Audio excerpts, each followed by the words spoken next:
honey, so you can see what's going on. What's going on? Hey, what's going on? Tell me what's going on. Woo! And thank you for tuning in. This is your host, Bishop Bowser, and we have an exciting show for you today, and everyone should be listening. So right now, I want you to pick up that cell phone and your house phone or whatever phone you have, your email, and text somebody, call somebody, email somebody, at least 7 people, and let them know that we are on right now. So tell them to tune in to kblkradio.com. Now, right now, we have a good show for you today, and this morning we have Darnell Whitaker with us, and we have James Bowser with us, and this week's topic is mental health issues and its effect on family and friends. And we're going to really dive into this, and we're going to really get into this because this is family here. This is James Bowser, my son, and Darnell Whitaker is my nephew, but I raised him like a son. I'm the one that raised him, and so he's my son too. So, but before we get started, there's a few things that I want to do here, and you know, the first thing we always start out with is a joke. So here's my joke. On the first night of their honeymoon, the husband isn't sure how to tell his bride about his stinky feet and smelly socks, while the wife is wondering how to break the news to him about her awful breath, which so far she's been able to cover up. After some soul searching, the husband gathers his nerves and says, "I have a confession." She draws closer, peers into his eyes, and says, "Darling, so do I." Recoiling, he says, "Don't tell me, you eating my socks." That's funny. So news, and let me give you some news and current events. And basically, I just want to share with you something that I picked up a while ago from Rick Warren of Saddleback Church. And this is something that he talked about when his theme was getting the best out of life. To recharge, you have to unplug. And he talked about 3 things, and here's some of the things that he said. And this is what he said, and I quote, "Years ago, I learned a little formula that is the key to lasting in leadership. It's this: divert daily, withdraw weekly, and abandon annually." Divert daily means every day you do something fun. I don't care what it is, just do something. Get a hobby. You want to play the piano, sing, go shoot some hoops, work out, go work in your garden, or wrestle with your kids. Whatever relaxes you. Different things relaxes people differently. You need to have a little bit of fun every day in your life. Divert daily. Withdraw weekly. Take a day off every week to relax and restore. Take off your phone, turn off your phone, and don't check your emails. And sometimes don't even answer the door. Abandon annually. Go away once a year for an extended period of time, like a week or 2. Don't give work a thought. Abandon yourself to the moments of rest and relaxation. Now, when we look at relaxation, there's one more very, very important principle of leadership we can learn from Jesus. It's a fun one. It's the principle of relaxation, which means take time to recharge. Take time to recharge. Why? Because leadership is draining. Leadership is hard work. And leadership means you have to, in the long haul, take time to recharge. In Mark chapter 6, verse 31, it says this: crowds of people were coming and going so that they, that's the disciples, did not even have time to eat. That's pretty busy. He said to them, "Come away by yourselves and we'll go to a lonely place to get some rest." That's the New Century Version. Jesus looks at the disciples. They've been ministering. They're tired. He says, "Fellows, you deserve a break today." He says, "I want to take you out." I love the King James Version. It says, "Come ye apart to rest." If you don't come apart to rest occasionally, you're going to come apart. So rest and recreation are never waste of time. They're so important that God put them in the Big Ten. Now I'm talking about the 10 Commandments. The 4th commandment says this: every 7th day you take a day off. God wired the human being on the 6-day cycle. He says, "I want you to work 6 days, and on the 7th day, you take a day off." He said this is so important, he puts it right up there with don't murder anybody and don't commit adultery. You would never think of murdering anybody. You'd never think of committing adultery. But leaders violate the fourth commandment, and I do too, all the time. Because what you do is on your day off, you end up catching up on work that needs to be done. That's not rest. That's work. God says every seventh day you take a day off. So that's my little inspiration to you to take some time off and do something for yourself. So now, when we look at mental health issues, there's an organization called Reach Out, and they says that mental health includes an emotional, psychological, and social well-being. Mental health can affect the way we think, feel, act, make decisions, relate to others, and handle stress. Mental health can vary over time and across circumstances. It is normal for everyone to have good and bad days. On good days, we may feel like we are flexible and can adapt to many different stresses and circumstances like school, work, relationships, and how we may feel about ourselves. However, on bad days, we may feel like we can't cope with stresses in our lives and feel overwhelmed and stuck. Sometimes these variations in well-being can change from hour to hour or day to day and can last for weeks, months, or longer. Mental illness can affect people from any religion, culture, economic background, or nationality. A number of factors are associated with mental illness. Some of these factors include family history. Most illnesses, both mental and physical, have a genetic component. This means that if someone related to you has a mental health difficulty, then you may be at high risk for a mental health problem. Chemical imbalance. An imbalance of chemicals called neurotransmitters in the brain can cause a mental illness. Most drugs that are used to manage mental health illness try to correct this balance. Stressful life events. Stress, life like grief, anxiety, or experiencing violence or a traumatic event might trigger a mental health problem. Drug use. Research shows that use of drugs can be associated with mental illness. For example, studies have linked some serious mental disorders with chronic drug abuse, including schizophrenia, bipolar disorder, manic depression, attention deficit, hyperactivity disorder, generalized anxiety disorder, obsessive compulsive disorder, post-traumatic stress disorder, panic disorder, and antisocial personality disorder. According to the American Psychological Association, it's difficult to be diagnosed with a serious mental illness such as schizophrenia, bipolar disorder, panic disorder, obsessive compulsive disorder, and major depression disorders. It's also difficult when a loved one is experiencing one of these diseases. When a person is living with a serious mental illness, the whole family may be affected. Serious mental illnesses often have biological components. They are not the result of bad parenting. They probably couldn't have been prevented by anything you as a friend or family member might have done differently. Even still, after the diagnosis, it's normal to feel a range of powerful and often unpleasant emotions. It's not abnormal to feel ashamed or hurt or embarrassed by a family member whose behavior can be difficult to understand and deal with. Many people also feel anger at the circumstance and even at the person who has been diagnosed. And though it may not be logical, parents often engage in some degree of self-blame.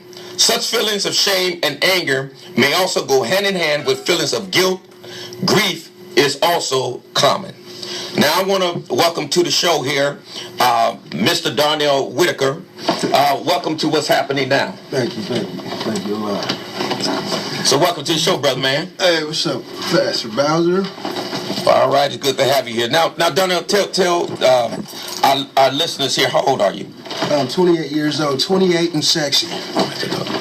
So you're 28. All right, when you be 29? I'll be turning 29, man, next week. Coming up, right? January. Yeah, January. All right. Now, where are you staying right now? What am I saying right now? Yeah.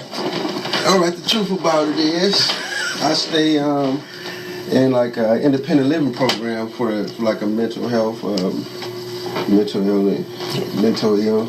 You know that? Mm-hmm. Okay. Now, why are you there, bro? Cause I'm crazy. I'm there because I'm part of a program. Center Star, and I have a mental illness. I'm diagnosed with a mental illness, and they put me in this place because Who put you in this place? the court systems, I believe, or So the court system. Now, how did you get caught up in the court system? the courts. I got involved in some trouble. Oh, you did? What kind of trouble, bro, man? Well, it was actually kind of serious. You know, I got involved with an incident that happened in East County, alcohol, about March of this year, and I was hearing things, auditory. Now let me ask you a question, and then you can continue to tell us what happened and where you are now. Have you ever been diagnosed with a mental health issue? Yeah. How long ago has that been? My whole life, I believe, like since 19, as long as I can remember. You know, they always got a new diagnosis for you. They always gonna tell you, yeah, something's wrong with you. You're not Right. Yeah. So as long as I can remember. You know what kind of diagnosis they gave you? Well, I know the most current, the most recent one. I got a new one. Yeah, but they always got a diagnosis for you. And what? And mine, the most recent one is schizophrenic, violent type. Yeah, they want to make it seem like I'm violent now. And in the past, it was schizoaffective, bipolar type, which means, you know, oh, he's a little loony. You know, sometimes he's two-sided. He got two sides to him. Right. Before that, it was just he's got anxiety. And he's depressed. And then, so now what they did is, I think they just throw them all together and say he's at that point, ladies and gentlemen, where, you know, we want to make him a menace. Right. We want to make him seem violent. We want to make you be scared and fear him. Right. Yeah. So now, and that takes us back to your situation when you said that you're through the court system, and I assume you're on probation. Yeah. And you share with us what got you into this trouble. Now they think you're that schizophrenic, where dealing with violence and things like that. Yeah. So on this day, what happened? You said back in March. Yeah, back in March, man, I was, you know, stressful day. A lot of different events had come, and the final straw was I got dropped off. I felt abandoned, and you know, by my significant other at that time. So I was walking, and I was hearing. I just kept hearing her voice, and I just couldn't figure where she go, where's she at. And I'm hearing her voice, and so I just followed where I heard her voice. You know, like, because it just seemed unlike her to just disappear or just to leave me like that. Right. So I went to these motel to this motel room where I heard her voice, and I panicked and smashed open the window, bust the window in At the hotel. Yeah, busted in efforts to go ahead and see what's going on in here. Right. You know, it sounded like, you know, she'd been either raped or, you know, whatever it was in my mind that I heard, it was serious enough for me to go ahead and respond. Right. That I got to live with myself. I got to live with knowing that I heard this and didn't respond. Right. You know, whether it's real or it ain't. Right. Me and her relationship was real, and it was real enough for me to go ahead and go try to save her. Right. You know, so, you know, I kick bust the window in and go in there, and come to find out, you know, there's nobody in here. She's not in there. Right. This voices and this screaming and loudness in my ear was just strictly a figment of my imagination. But the situation had turned real because this window had really just gotten broken. Yeah. And I had really just destroyed and damaged somebody's property. Right. And so when I came out, that's when, you know, things went and spiraled out of control. I came out, and, you know, there was a crowd gathering looking to see, like, what's going on. What is this loud noise? And, you know, now I'm still panicked and startled. Right. Because you know, now there's people outside, you know, approaching me in a threatening manner, like, what are you doing? And I'm just looking confused, like, because the voices still hasn't went away. Exactly. You know, and so now I run to the other side where I think I hear the voice. You know, I try to push past these guys, and so, but now it's opposition. I have people, you know, they come out with sticks. They come out with at least 3 of them, and I try to rush past them. But the manager included of the building, hotel. Yeah, of the hotel. The manager was there too. I tried to push through, but he was the first one that actually whacked me with the stick, with the broom handle or a mop. Whether it was a broom handle. So you didn't hit nobody; hit you first. Oh yeah, he hit me first. He hit me first. And he came with a goon squad. He came with I guess a few people there who, maybe they whatever the reason was, but he came with some people, and I felt threatened. Right. And so I had to try to push past these people. I got whacked by the manager. He hit me first, and then I tried to block it. In the process, I may have pushed or shoved somebody. Definitely, I'm going to defend myself. Definitely, I'm going to try to get away from this. And in the process of trying to get away, I was stabbed, sliced, whether stabbed or sliced with a box cutter, I don't know. And see, they didn't talk about that because I know when I saw it on the news that day or the next morning or whenever it was, they were saying that the police was saying that these scars or scratches or whatever you had came from you breaking the window. Oh yeah, they're gonna make it sound like that. They're gonna make it sound like I was a maniac. I tried to bite my hand off, or like that. But the truth about the matter is, no, I was stabbed. Or sliced, like I said, by somebody in an attempt when I was getting away. And so I had to get 6 staples right there on my left elbow, two on my 2 staples in my left hand, and So I want you to hold your thought because we're going to come right back. We're going to take our little break here. And so we'll be right back, folks. So stay tuned because this is a great story and I don't want you to miss it. So stay tuned and call somebody and tell them they need to call. They need to tune in and listen to this show because this is a good one. And he's pouring out his heart and telling you the truth. So we'll be right back in a moment. So stay tuned to what's happening now. This is your host, Bishop Bowser. All right, welcome back to What's Happening Now. This is your host, Bishop Bowser, and I have with me as my guests today, Darnell Whitaker and James Bowser. And right now we're having an intimate discussion with Darnell Whitaker, and he's sharing with us. He's letting us into his world, and he's sharing some things with us about his experience. That got him in a little trouble, and so we're gonna dive right back into this. And so Darnell, you were sharing with us about how you was at this hotel and you were kind of in your mind you was hearing voices and you was trying to look for your girlfriend and then what ended up happening was you busted a window and some guys came out and when you try to break through somebody cut you with a knife. And so what happened after that? They cut me with a knife, and so I tried to run and get away from these guys. And as I ran downstairs into the parking lot, I stopped and said, man, well, maybe why am I running? Maybe they just want to fight me. And so I ran back up there and said, well, if it's just a fight, maybe I need to, at least try to fight.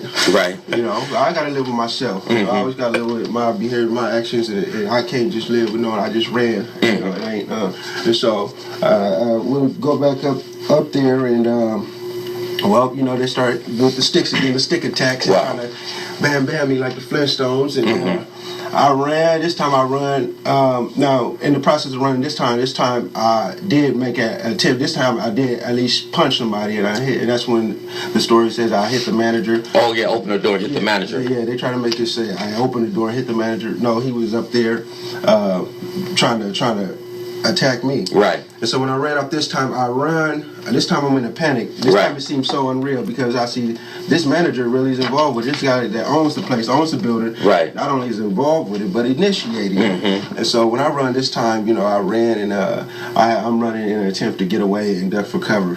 Right. This time I'm panicking. This time I'm the anxiety level is real, and the world that I live in is at this moment is nothing like I knew before because I got people attacking me or what. And so I run inside the lobby of the hotel room, And when I run inside the lobby, keep in mind there's nobody in there because everybody from the lobby is upstairs trying to attack me. And right. So I run inside the lobby, lock the door, close the door, and take a deep breath and panic like, what is going on outside? And so I found some safety and some shelter for a temporary.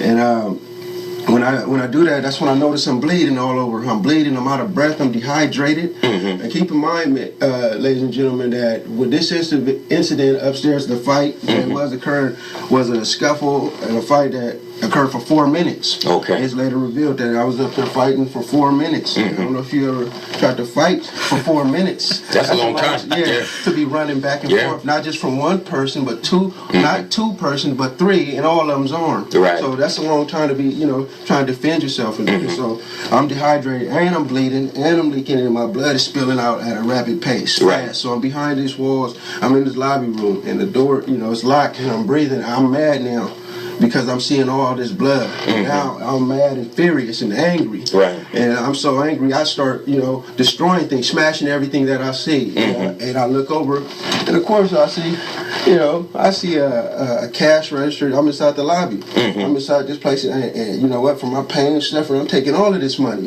Yeah, so I open that cash register and take all the money. And I go, and I just keep on destroying. I was releasing everything that I felt. I smashed everything, destroyed everything, broke everything that I seen inside of that room because I was so mad that what had just happened to me. Right. And that everybody there was involved. Nobody tried to stop and help. It was like everybody was involved. And so I got a right to. I felt I had a right to do this. And I'm taking this, and because and this is what's going to happen. Right. And so then I'm in there for. A long period of time. It said it was in there for about 2 hours. Wow. So it ended up being a 2-hour standoff. The police ended up coming. And to me, in my mind, I don't know who is who. I don't know if these are policemen outside. So when did you notice that the police was there? out there? I noticed, time was going fast. I didn't, Yeah, it seemed like no 2 hours. No, I noticed. I just remember hearing somebody saying, yeah, they're calling me, they're saying Deluxe, and they're calling me, and I'm thinking like, what they call you? They call me Deluxe. Okay. They try to call me by a name that somebody that my friends, everybody know me by. So I'm thinking it's somebody that knows me, or maybe even possibly family or somebody that. And but they had, and I looked out, but it's policemen in uniform. Oh man, okay. But so I don't know if, in my mind, I don't know if these are really policemen or if these are just somebody trying to lure me out to continue to bam me and beat me like the Flintstones. Right. And so I'm leery. Right. And I'm out of breath, and I ain't got it. So I did, after a minute in there, I started going through the refrigerator. There's a refrigerator in there. And by the way, there was nothing in there to eat, nothing good. So, you got the police outside, boy. Your life on the line.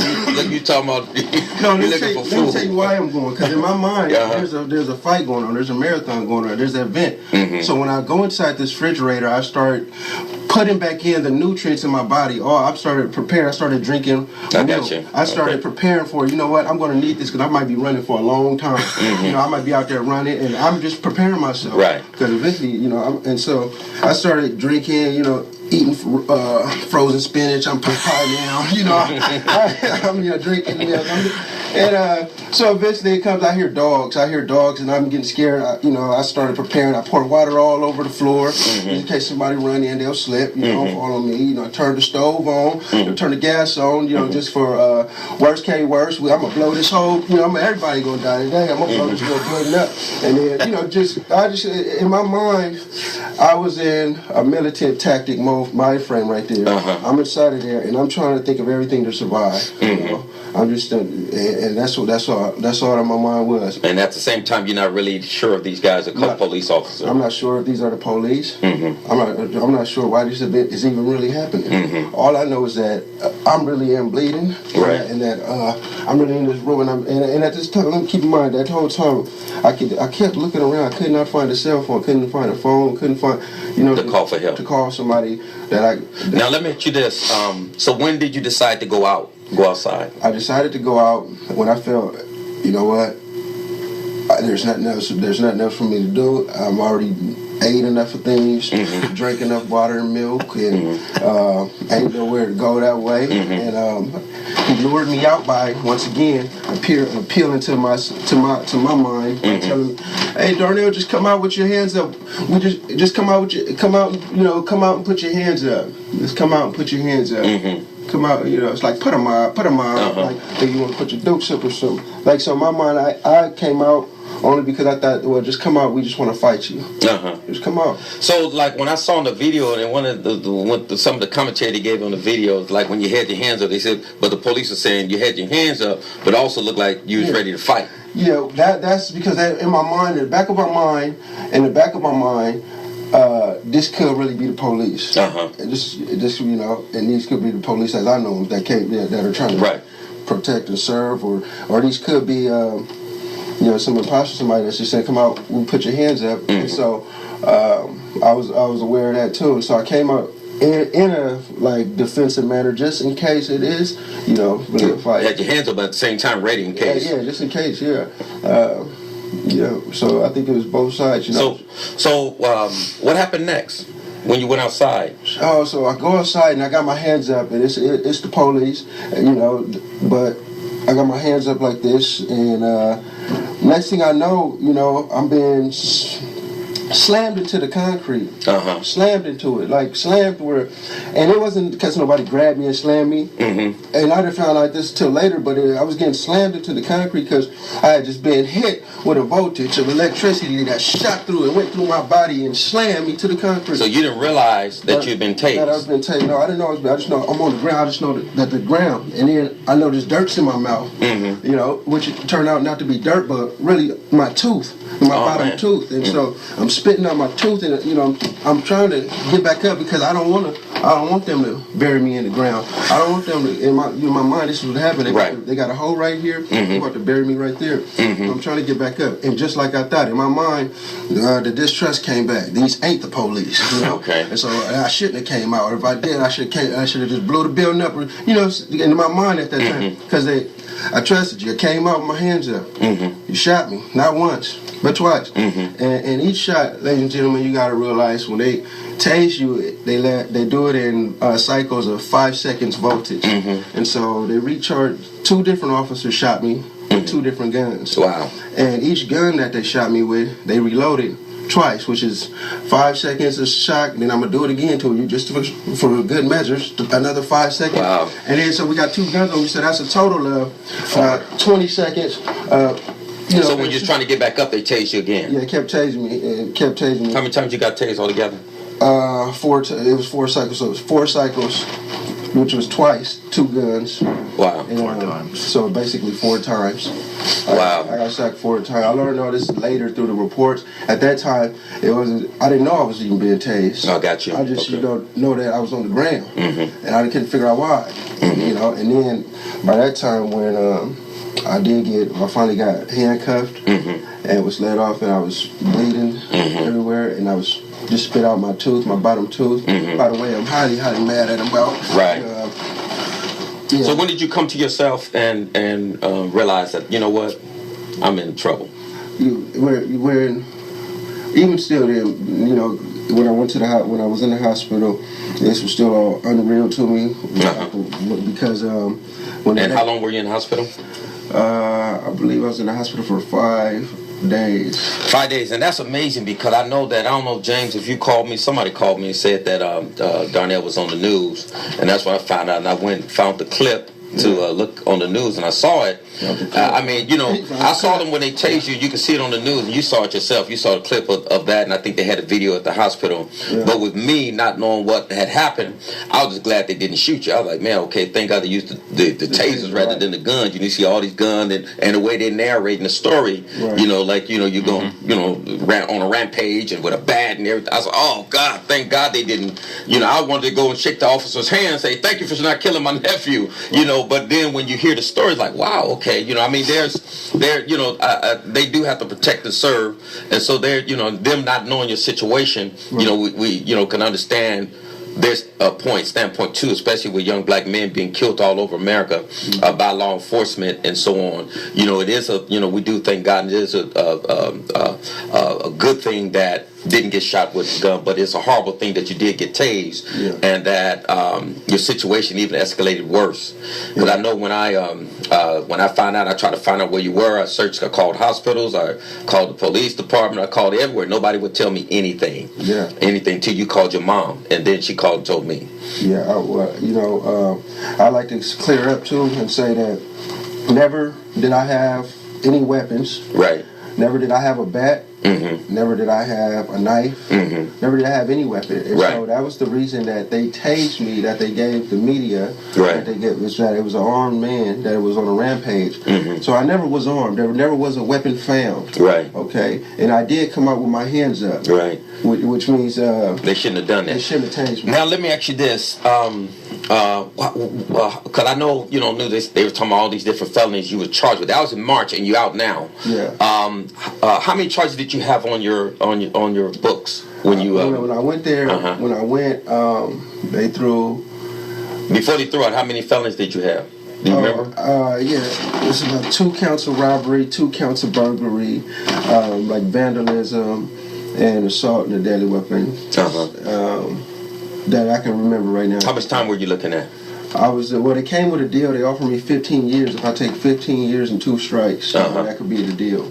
I was looking at a total, I think 23 years. So it was like 15 was their plea bargain deal, and 23 is the most I could do if I take it to trial and lose. And what changed? What changed that situation?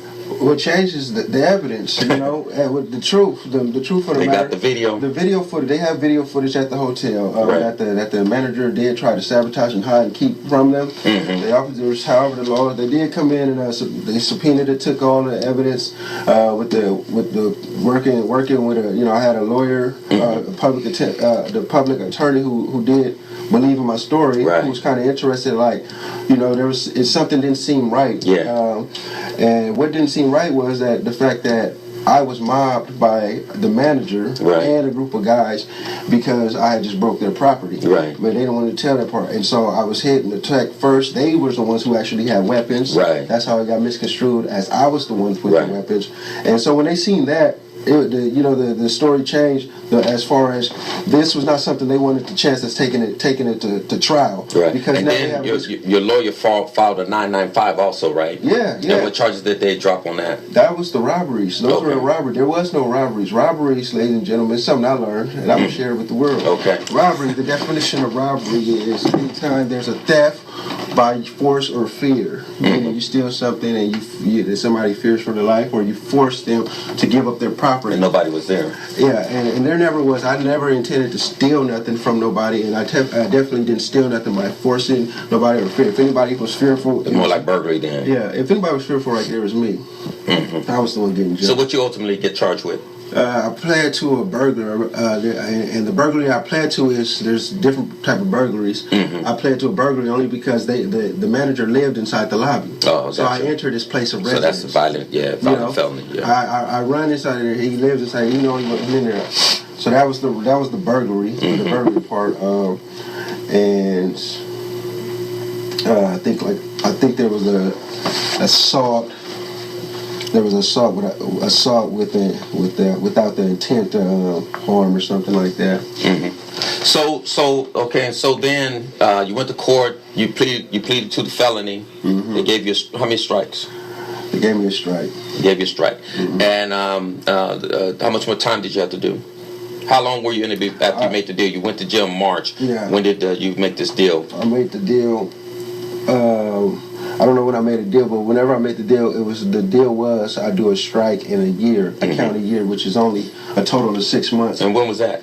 Do you remember what month that was? Yeah, probably around August or September, and so which would mean it would be time served basically. So I'm thankful for that. Just to come out and have my freedom. I'm thankful for my life. Reunited with my family and friends. And I'm thankful that I had this chance to tell my story, tell the truth about the matter. And I will say that, because I was in the courtrooms and all that, and listened to the judge. I talked with the lawyer. You had a good lawyer. He was fighting for you. And also trying to get you some support services when you got out. He wanted to make sure before you got out that you had the services that you needed. So he really fought for that, and it's good to see good people in the system that really care and want to try to help. and so on. And thank God for the videotapes that cleared your name in some of it, even though a lot of it sprung from the mental issues that you're dealing with and that you were going through, and those triggers, those high stress levels, the girlfriend breaking up, and things like that. We also have Mr. James Bowser in our midst here. Welcome to What's Happening Now, my brother. What's happening? So, are you and Darnell close? Yeah, we're pretty close. You pretty close? Yeah. What is you guys' relations to each other? Cousins. Cousins? Yeah. And more like brothers. You guys raised more like together. brothers, yeah. Yeah. Darnell came to live with us when James was, I think, about a month old. Mm-hmm. And Darnell was, I think he was 3 years old. Right. When you came to live with us. And so, they was raised together like they were brothers, like family. Yeah, we brothers. And so, exactly. So how has Darnell's mental health issues affected you? Like, in which way? Yeah, whatever way. I mean, good, bad. I mean, does it his situation, and when you see him, sometimes they have a good day, some days he have a bad day, and he's around you most of the time. Yeah. How do you deal with that? Well, sometimes it affects me, and well, first off, sometimes I just feel bad, I just want to be able to help him, and dang, what can I do to be able to help him, just to get him in the right mind state? Because sometimes when he's when he has his little episodes or like that, he'll really be tripping. I'll be just trying to talk him back into reality and stuff like that. Because sometimes I have been able to talk him into because he'll be tripping and everything like that, and I'll be talking to him yeah, man, just chill out, everything's all good, and then he'll come back to reality you sure, man? I'll be like, yeah, man, just chill, just come sit down with me, let's just talk, and then he'll actually go ahead and do that, and everything will be good from there, so. Yeah. So, have you noticed the difference in Darnell when he is on drugs and when he is not? As a family, we opening our lives up to the world. Yeah. Hey, we sure are. Yeah, I noticed a big difference. See, the thing that people got to realize though too is he's already a paranoid person.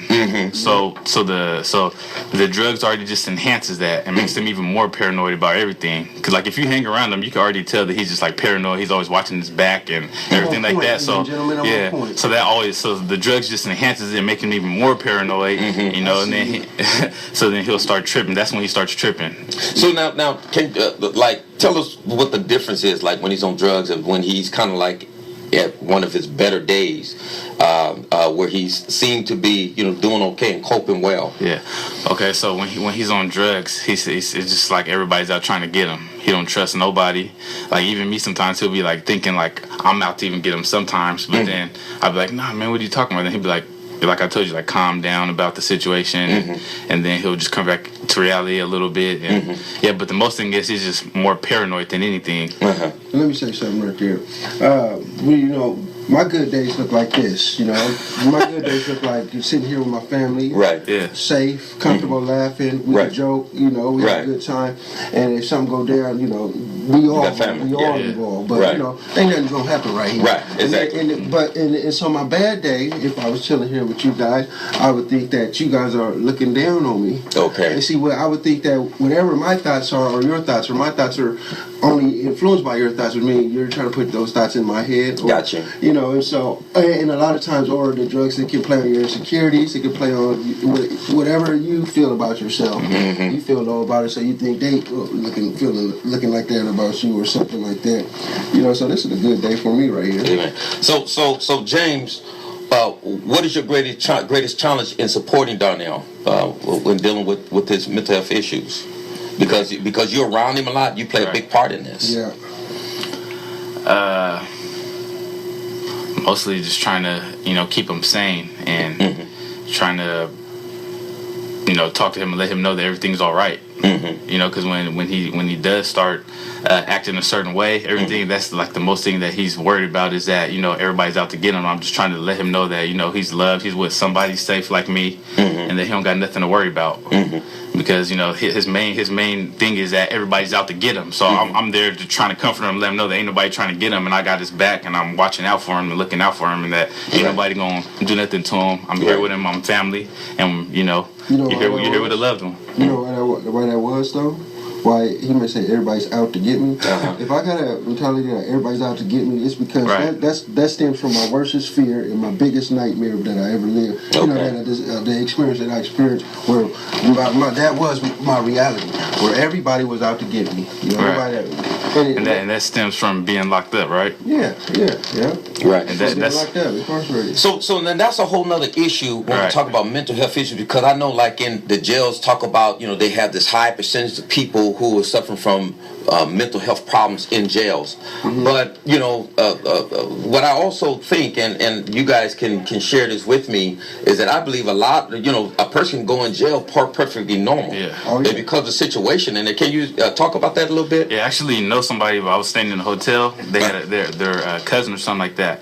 They was like, yeah, just forgive him, like if he does anything, because he's kind of slow or whatever like that. And then they were like that he went in jail normal and came back all like talking to himself and all these things like that. And I was like, man, that's crazy. But you know, jail could do that to you because all the stress and emotional. What kind of stress and emotional issues that you face in there? Well, you know, riots, fights. You know, not only do you got to worry about other races, then you got to worry about, you know, your own race fighting them too. You might just be hungry, you know. You might just ain't had nobody putting money on your butt. You might just need some commissary or something. Food. Might just need a letter. Stress. You might need a letter or email. So, ladies and gentlemen, go ahead and email that loved one that's locked up right now. They don't know that they're loved, so they come back out and still be the same way they was. Exactly. You know, and they're going to go through some. They're going to change. You know, any experience is going to always change it. Right. You know, just a matter how we deal with it. And so nobody's going to be the same. We're grown. But I can tell you one thing, it does affect you. It's going to affect you. Exactly. You know, being in an environment like that. What, if we say environment like that, what are some of the things that go on in there? Well, for me, like, the way I am, it's because what happened when I was youth. So I formed opinions on the world, my views on the world, because I was in YA. I was in Thunderdome, you know, from 4 years, well, for 4 years from 15 to 19, you know, and then still in between periods from 15 to 23 or 24 until I got off. And so that was a lifestyle that I didn't really know about. It was a world that I really didn't know about, racism like I didn't know. You know? And I became aware. Now, when you say racism, what you mean by that? Well, I became aware of my blackness. You know, I became aware that I was black, and I became aware that they want to attack you if you're black. Who want to attack you? Mexicans. All the races, really. Yeah, everybody, man. Anybody that's not. Yeah, and that's why you're locked up in jail. Yeah, and that's not just something I'm saying. That's something that became my reality for 4 years, and so that was a harsh reality. And so that's why I love my blackness. You know, I love it. You know, I wouldn't change it. I wouldn't want to be no other way. And I remember he was actually telling me one time that when he was locked up in YA and everything like that, that every time when he goes to school, everybody they jump him. Yeah, it's like an on-site thing where they have to jump them every time. Yeah, it was on-site. So you know, if you're going through that every single day, that's like pretty a war stressful. zone. Yeah, I spent 4 months of my life. There was a period of my life for 4 months every day fighting. Every day. Imagine that. Every single day. For 4 months of my life. And that was because every time I go to the school area, you know, to get education, there's not going to be no education. And there was segregation in there too. There was places where blacks couldn't go, and it's under the low. And that place is shut down now. That part, that what I was in, but they had sectors, certain one where you blacks go to over here, and right here you can't. If you're black, you can't come back here. And guess what was back here? Back here was all the trades, all the good jobs. You know, all the yeah. And so that was racism. You're dealing right there in the prison. Yeah, and the correction officers and prison guards and all them weren't doing anything to protect you and make sure that you were safe like everyone else. You know, the thing about that is that I think that they know, like, if everybody comes together, then everybody's going to go against the guards. So what they do in jail, they like to keep the segregation and everything like that, because they know that if everybody comes together, then everybody's going to be going against them. So they like to keep it like that. The segregation. Yeah. It's called divide and conquer. Yeah. You know, it's just an old war tactic. Yeah. And so that's a whole nother mental war and mental situation that anybody, you know, a lot of times you look at people as being, you know, oh, they already had this, had it, but a lot of triggers can come from just dealing with all the stressors and the violence and the pressure that you're dealing with in jails and in the prisons. Exactly. Yeah. And so, of course, you're going to come out and you're going to always, you know, be watching your back. You know what I do when I go inside a room or a place or a building? The first thing I do is do a head count.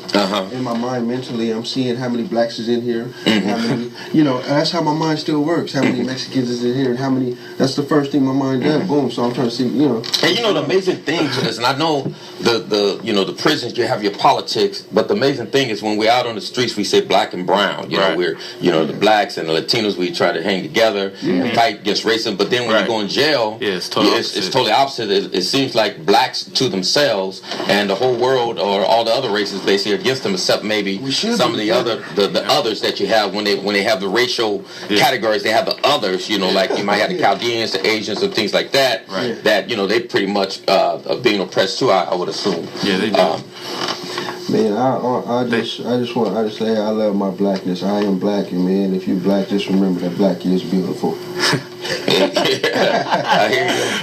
I hear you on that. You know? So now, are you on prescribed medication? Yeah, well, yeah, I'm on prescribed medication. They say I'm supposed to laugh every day, smile, get a hug. Well, we should all do that. That's stuff.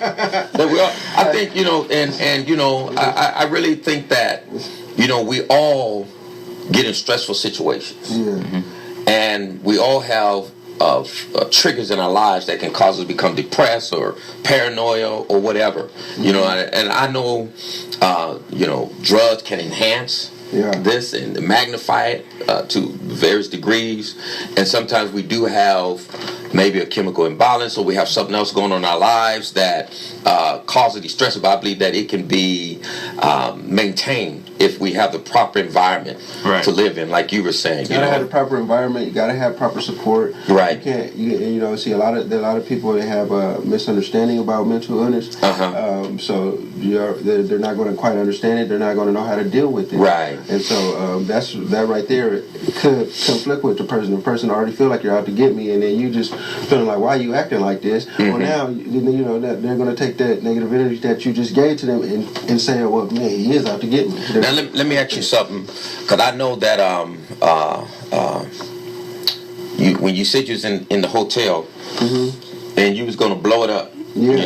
That's one thing you think about. Now, you would have killed yourself too, right? Yeah, that was my last alternative. Okay. Worst case to worst, man, it's no surrender, no retreat. I'm taking everybody, whoever gets close. Now, have you ever had suicidal thoughts? Yeah. I live my life, a homicidal and suicidal tendency. I mean, I'm going to kill somebody or I'm going to kill myself. It varies sometimes. It varies. And that's the both extreme sides to it, but... that's really what my mind goes sometimes. Right. So are you taking your medication now, or how's that work? You try to do without it and keep a good positive environment. I'm trying to keep a good positive environment. I'm trying to, and medication for me is just staying active. Right. There you go. Staying around my support, like my positive support groups, getting hobbies, doing things that make me feel better. Right.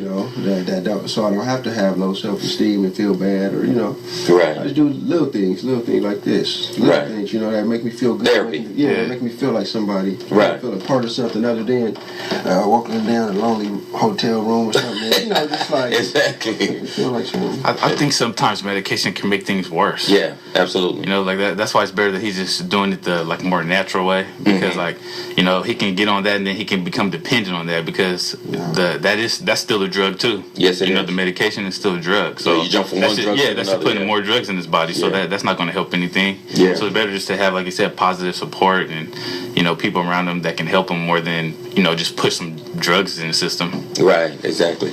And I know that when you all of us, and even like when Darnell say that there's some situations that he get in, you might be suicidal or homicidal, but that's I don't want to minimize it and make it seem as insignificant, but that I believe that's something that every normal person goes through. Right. You know what I'm saying? That's not abnormal. Right. Okay. That's normal. And I think a lot of times that's what we kind of misunderstand about when we talk about mental health issues. All of us, I have mental health issues. All of us have mental health issues, and we all have to find a way to cope and to create environments that are conducive that will nurture good health and good mental state. That we can live in to eliminate the stressors in our lives that trigger these things. Because people cope in different ways. There are times where I felt so low where if I wasn't saved, I probably killed myself. But I I know that they had, based on my beliefs that, if I kill myself, what I believe that's murder, killing myself, so I can't, be saved that way. So you don't see that as an alternative, but there have been times in my life where I was tired of living. Right. And I was like, Lord, if you can take me right now, and I know I slip on into glory, going to take me, because I have nothing to live for in this world anymore.